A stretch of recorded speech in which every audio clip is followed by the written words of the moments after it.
Well, I think to your point, 12 years ago, it was a lot less crowded of a field in terms of where you needed to be, right? And also, I think that what you were capable of doing on social media back then was completely different than what you're capable of doing now because consumer behavior and just audience behavior in general was completely different.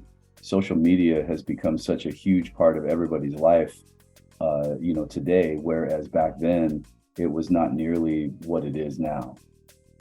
Back then, I think that we primarily thought of social media as an amplification system for content, and especially at that time, and it still remains to this day to be this way. But using social media to promote assets that might generate links was one of the best uses for social media.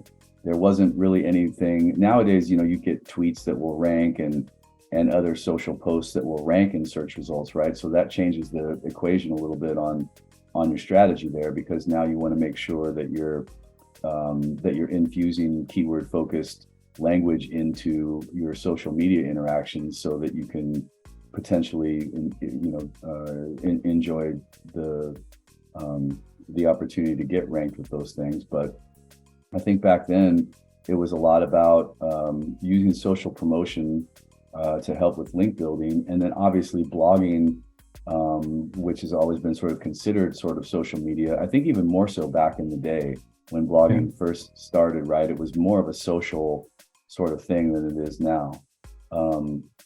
Not that it's still not now, but I think there's just a different feel about blogging than there was in the early days.